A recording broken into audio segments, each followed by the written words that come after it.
I found proof that Jesus can actually walk on water. If you're following this type of content and you're like, oh yeah, there's proof. No, he was here. There's scientific proof of it. There isn't. There is not any, because it's a Roman story. It's Roman mythology. It's based on stuff from thousands of years before that. King James, look him up. I've read books on him. He wasn't the greatest man, okay? Lots of crazy things he did, all right? He had terrible rumors about him that probably were true. Now, they were talking about young men and all sorts of creepy crap. Now, and weird stuff with his mother and his family, and I'm not going to get into it, like I said.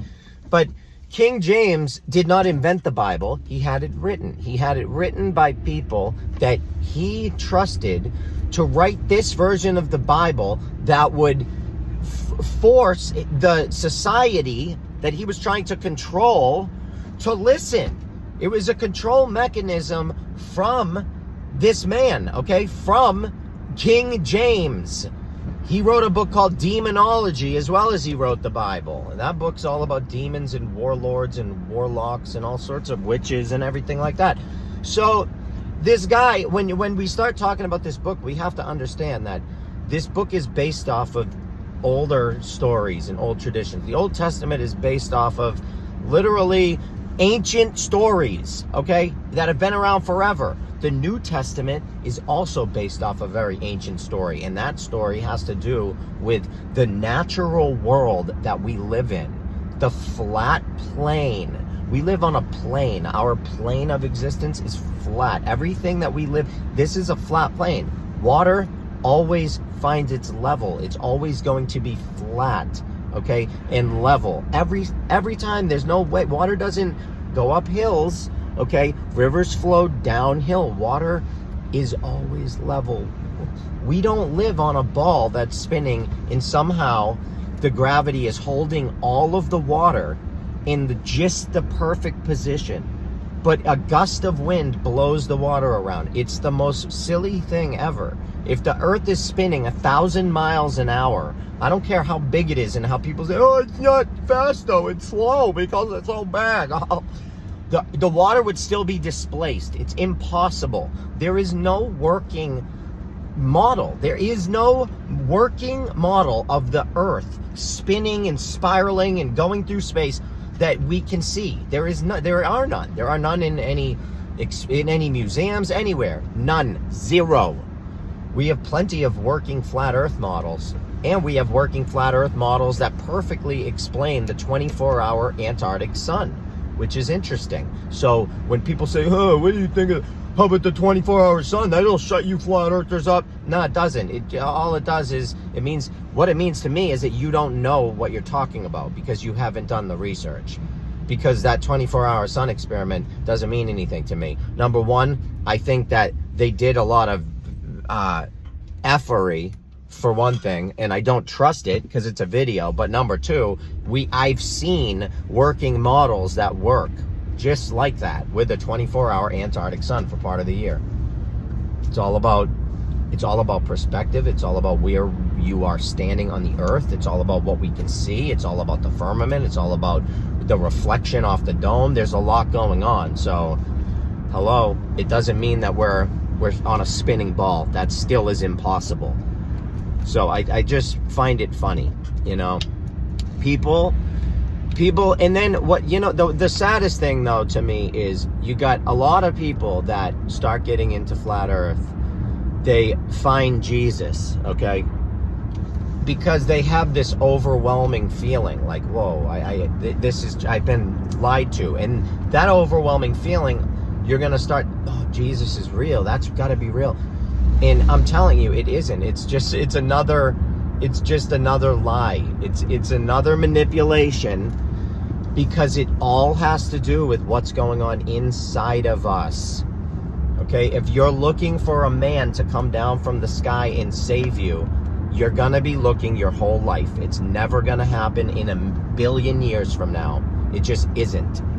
So you're gonna look. You can look and look and look. It just doesn't matter. It's not gonna happen.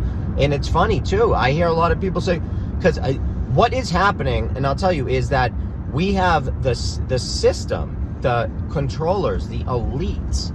They are playing out Revelation in the Bible right now, so that everyone around us can say, oh my God, that's actually unfolding. We're living in the end days. They're making it seem like that. We're not living in the end days. We're living in the end of an age. The age is changing. We're going from Pisces to Aquarius, but we're not living in the end times. They're making you think that because they have control. They have control and power over the media. They have control of the movies and the music industry. They have technologies. They can do all sorts of crazy stuff, holograms and stuff with. So no, it's not. They're not. The Bible is not playing out. They're playing it out. And then when people say, but that it doesn't matter if they're playing it out anyway because it was written in the Bible, so it still is a revelation. No, that has nothing to do with it. When they're intentionally doing it and ripping it off, no, that doesn't count. I'm sorry. Everything that happened, the whole Bible is about what's going on within us. It has nothing to do with what's going on outside. It's nothing. Okay, you have to understand when people say, oh, the temple, the temple is your head. That's why when Jesus went up to the temple and prayed for days and he prays in the temple, they're talking about prayer and thought because that's what happens inside of your head, okay? All of these words and terms are body. They're part of your body. They're part of your, literally inside of your body because, again, everything in the Bible is talking about what's going on within us. It's not an externalized thing where men are coming down from the sky and there's a galactic war and all this stuff and 144,000 people are gonna get raised up and blah blah. No, it's not happening. But what can happen is you can enlighten yourself and you can rise above the material lies and nonsense in this world. And if you want to learn any truth, you can go to my website. This is my opinion, obviously, but everything's a damn opinion. This is my opinion based on what I have researched over the last 40 years of my life. The things that I have learned, the books that I have written books, the things that I write about. All of this stuff, this is my opinion, not my idea. My opinion, shared opinion with many others. But I think that people need to start considering the fact that the deception is far bigger than you want to believe. It just is. Start looking at the facts. Start looking at words. Understand what the word Christ is. Understand where it goes back to. The word Christ means anointed. Okay, anointed. They're talking about oil, and it's about sex and it's about what's happening in your pineal gland. Okay, the word Christ goes all back to Christos. Christos was the, Indian god. Thousands of years before Christ, same life story, died on a cross, born of a virgin. There were over 16 messiahs that died on a cross and were born of a virgin because the virgin is in the sky. That's Virgo the virgin. And all of these messiahs and gods have been born of Virgo the virgin because we're talking about the sky. These are all concepts. The sun, the moon, the luminaries above us. This is what we're talking about here. So when you learn it, when you learn the real story, it's a fascinating story. It goes back to the ancient days, okay? The ancient people used to believe that there was an evil deity named Set. Set was the ancient Egyptian most evil deity. It's even talked about in some movies. And the reason it's set is because the sun would set and it would become dark. And there you go. That's it. The sun would set, it would become dark. And when it became dark, it got cold, it got scary, it got dangerous. The animals came out. It was horrifying. And that set was the sunset. And that was what it was. At night, it was evil and scary and became known throughout time as a deity named Set. It's not an actual little man with horns running around doing evil things. It's the nighttime. And during the day, the sun became known as the Son of God because God created the sun. People would pray to the sun because you couldn't see God. You can't see God. God's in everything. You can't see him. You can certainly see his son. You can pray to God's son, and God's son will deliver the message. So it became God's son versus the darkness, okay? The evil one was the darkness, okay? So start to understand, literally all this stuff comes from storytelling, in words, in phrases. The word Lucifer goes back to the word luz. The word luz in Latin means light and lux. The word luz was light because people would look up in the sky at night, and right before the Son of God came out, the sun in the sky, they would see a really bright light. You can still see it out in the sky today. If you look out in the sky in the early morning, you'll see the brightest light in the sky. They called it luz because that meant light. And luz, over time, there was a story that luz, because when the sun came out, luz got dimmer and dimmer and dimmer, and then the sun would take over. The brightness of the Son of God, his illumination became so bright that luz became irrelevant. You couldn't see him anymore, and he was gone. And luz, over time, became Lucifer. He became the Antichrist because he wanted to replace Christ. That is what the Antichrist means in the first place. It's someone who wants to take the place of. So luz, the planet Venus, became insanely jealous and all this over the Son of God, the bright Son of God. And it's a story, okay? And you can go outside and see it with your own eyes. Now you have Jupiter and all these other luminaries in the sky are also gods and deities from the past. Understand this stuff and where it comes from. It's fascinating. It really is. Words in terms are fascinating. All right, I've told people this before. Maybe you've heard it, maybe you haven't. The word church goes back to the word kirk, which is Scottish. It goes back to the word Circe, which is Roman. And Circe, the Roman word, goes back to Circe, which is from Greek mythology. If you look up what Circe is, it was Mother Circe. And a lot of people in different countries used to call the church the Mother Church. And Mother Church is Mother Circe.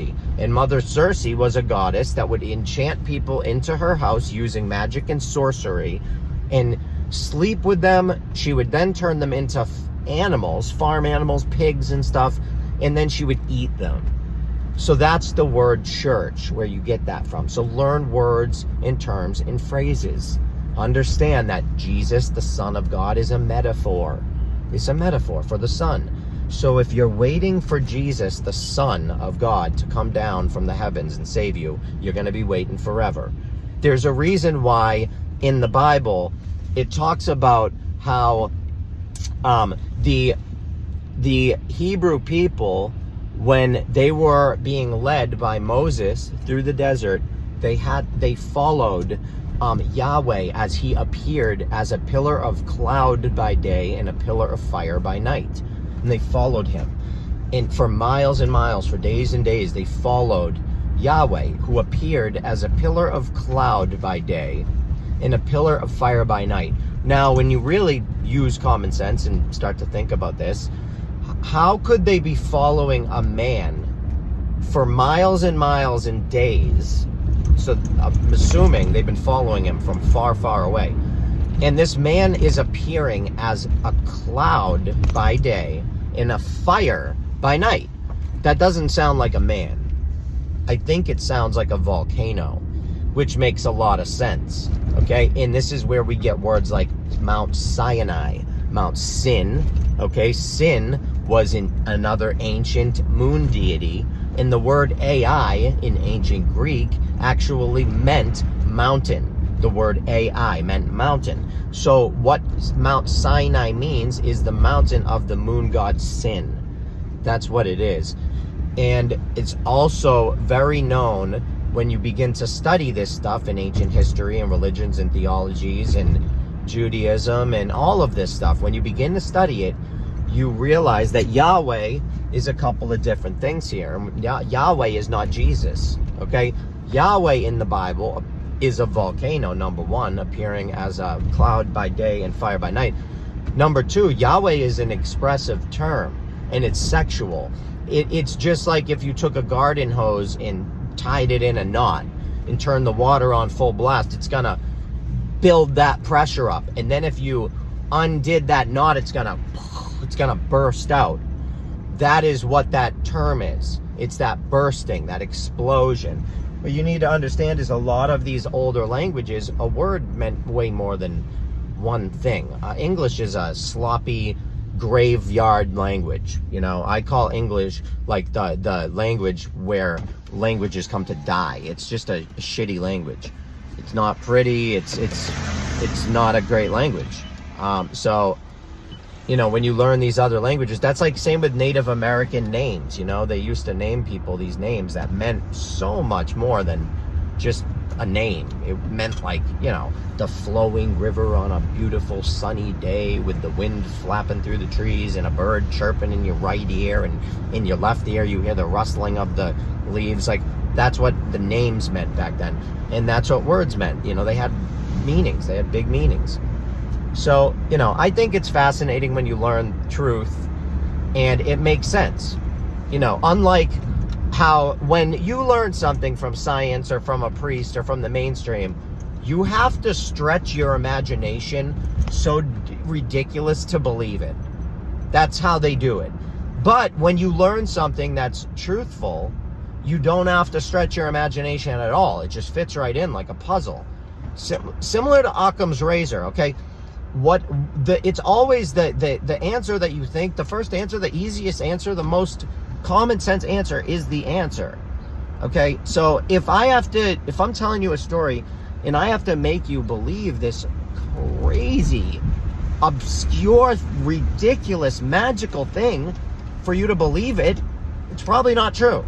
If I can show you and explain to you a reasonable explanation that makes sense, you gotta just assume that's true. But, you know, I'm not telling anyone to believe me. What I want people to do is research. And there are plenty of books. Like, I don't make this stuff up. I'm not just saying it because I think about it myself. I've read it from something. If you want to know what books I'm getting it from, feel free to ask. All the books are on my website. Like, not for sale, but they're all up there. You can look for yourself where I'm getting all my information and facts.